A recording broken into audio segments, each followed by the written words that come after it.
वैसे अभी तक तुम यहाँ पर आए गए हो तो देख ही लो क्या बनाया।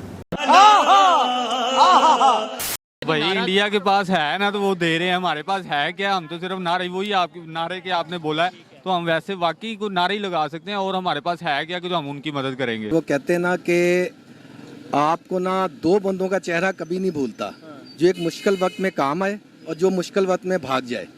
ठीक है, तो इंडिया ने पहल कर दिया है और इंडिया की मईशत उसको इजाज़त भी देती है। उनके पॉलिसी मेकर जो हैं वो स्ट्रांग हैं, अच्छे हैं, वो अपने मुल्क के लिए सोचते हैं। किसी के घर में फौदगी हो जाए या कोई बीमार हो, वो 10 घर उसको 10 बंदे उसको पूछने आ जाते हैं, उनका खर्चा होता है। वो बेचारा आगे तो एक तो ऐसे बीमार है, ऊपर से 10 बंदे पूछने वाले हैं। हमें मतलब ये नहीं कहना चाहिए कि हमें उस लिहाज से बात करनी चाहिए, मतलब जैसे पंजाबी में कहते हैं जिन्हें जोगे असी, तो उस लिहाज से बात करनी चाहिए। तो लेकिन हमारी इकॉनमी इतनी स्ट्रांग नहीं है कि हम उनकी हेल्प कर सकें। थोड़ा सा मैं इसमें अपनी माजरत के साथ अपनी फ़ौज के लिए भी कहूँगा कि हमारी फ़ौज जो है ना, बहुत सारे मामलात को छोड़कर, दुनिया के बहुत सारे पंगों को छोड़कर अपने मुल्क की तरफ ध्यान दें। जो बिजनेस वगैरह कर रहे हैं उनसे हटकर थोड़ा सा अपने मुल्क के मामलात, अपने काम को देखें सिर्फ। ठीक है ना, अब हमें इस ट्रक की बत्ती के पीछे मत लगाएं। वागा में टांग किसकी ऊपर है, टांग किसकी नीचे है। समझ रहे हो ना। टर्की में बहुत स्वेर अर्थक्वेक आया था और बहुत ज़्यादा उनका नुकसान हुआ, जिसमें इंडियन आर्मी ने टर्की की बहुत ज़्यादा हेल्प की। जा रहा नारा तो हम ये लगाते हैं कि दुनिया में कहीं पे भी मुसलमान पे कोई मुश्किल आए कि पाकिस्तान सबसे पहले है, पाकिस्तान को पूरी दुनिया के मुसलमानों की। सीरिया की तो हम वैसे ही बड़ी बात करते हैं कि सीरिया में बड़ा, तो अब प्रैक्टिकली जब कुछ करने की बारी आई है तो हम अपना मौजूदा हालात ये हैं कि जो मुल्क एक हफ्ते की रिजर्वेशन पे चल रहा हो, जिनके पास पेट्रोल ना हो, जिनके पास गंदुम ना हो, जिनके पास अपनी आवाम के लिए ग़िज़ाई ज़रूरियात पूरी ना कर पा रहे हो, उन्होंने दूसरे मुल्क की क्या वो दावे करने हैं या क्या हेल्प कर सकते हैं। उतनी करनी चाहिए जितना हम प्रैक्टिकली कर सकें। जी बिल्कुल, सिर्फ और सिर्फ ये जो है ना बातों के गाजी हैं, बड़ी बड़ी बातें, बड़ी बड़ी इमोशनल चीज़ें इनसे करवा लें, लेकिन प्रैक्टिकली हम बिल्कुल फ्लॉप हो रहे हैं दुनिया में। हमारा दुनिया में रिलेशन हमने बेहतर करना है इंटरनेशनल लेवल पे नेबर्स के साथ, तो हमें पहले इकॉनमी को बेहतर करने की जरूरत है, या दूसरों के घरों में ताक झांक करने की, यहाँ पे वो हो गया, वहाँ पे ये हो गया, वो करने की जरूरत है। सबसे पहले मईशत, सबसे पहले जब इंसान घर से तगड़ा होगा ना, सीधे लफ्जों में, तो फिर सारे मामलात भी ठीक है। शहबाज शरीफ ये तो माशाल्लाह जोकर हैं ये, और ये अपने हमारे प्राइम मिनिस्टर हैं, लेकिन सजी भला क्या बात है, इस टाइम जो ये हरकतें कर रहे हैं ना, तो मुझे ऐसे एक आम बंदे को समझ आ रही है कि ये क्या हरकतें कर रहे हैं। फिर जब दुनिया हंसती है, हम कहते हैं कि दुनिया हमारे ऊपर क्यों हंस रही है, दुनिया पाकिस्तान पे क्यों हंस रही है। अगर पाकिस्तानी खुद हम हंस रहे हैं, जाहिर बात है कुछ ऐसा कर रहे हैं तो हम हंस रहे हैं। सजी मकाम तो रोने का है, लेकिन दुश्मन हंस रहे हैं जो अपने दोस्त ममालिक हैं, वो बेसिकली अंदर से गमगीन है, परेशान है वो। मुझे नहीं पता कि ये विजिट जो है वो कौन सी तरफ से कैंसिल हुआ है, बट अगर मैं थोड़ा सा इसको समझने की कोशिश करूं तो टर्की की तरफ से भी हो सकता है, बिकॉज ऑफ कोर्स अभी उनके पास तो टाइम नहीं है ना तो उनके पास इस किस्म के रिसोर्सेज होंगे, ना तो इतना टाइम होगा। There priorities have changed in the past 3-4 days, तो वो तो अभी भी किसी को एंटरटेन करने के बिल्कुल मूड में नहीं होंगे unless it's a very important visit. तो आई एम श्योर कि जो आपके प्राइम मिनिस्टर की विजिट थी, that would be more about seeking donation. It's not that कि आपकी कोई MOU साइन होने लगा था या आपकी कोई स्ट्रेटेजिक पार्टनरशिप होने वाली थी। मेरे ख्याल है कि वो वहाँ पे एड मांगने के लिए ही जा रहे होंगे। ऑनेस्टली कोई फर्क नहीं पड़ता एज एन इंडियन। हमें क्या फ़र्क पड़ता है, आप टर्की से कुछ लें, आप उनको कुछ दें। टर्की की पोजीशन, आपने कहा कि हमारे कोई रिश्ते थोड़े एवरेज नहीं है, इतने अच्छे नहीं है, मतलब एवरेज नहीं बोलूँगी, मैं तो बोलूँगी कि हमारे मतलब ठीक है, हमारी ट्रेड रिलेशनशिप उनके साथ भी है, जैसे हमारी चाइना के साथ है, दूसरों के साथ है, but Turkey is a hostile country. Turkey ने हमेशा से इंडिया का हमारी सॉवरेनिटी की इतनी रिस्पेक्ट नहीं की जितनी हम उनसे एक्सपेक्ट करते हैं।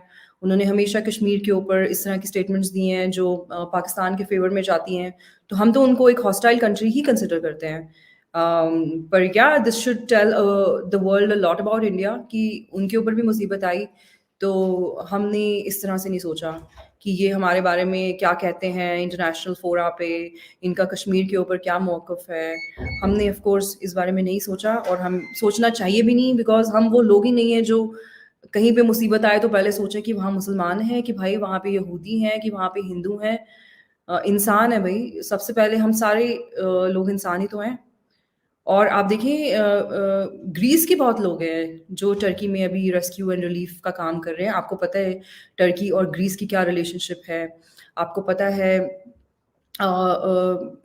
टर्की के भी मोस्टली जितने भी उनके हमसाए ममालिक हैं, उनके बहुत कोई अच्छे रिलेशनशिप नहीं है। जिस तरह से हम कहते हैं ना कि साउथ एशिया का जो पाकिस्तान है ना, वो वहाँ का अगर आप देख लें, यूरेशिया का, वेस्ट एशिया का, Turkey is that country for that region, उनके भी सबके साथ रिलेशंस अच्छे नहीं हैं।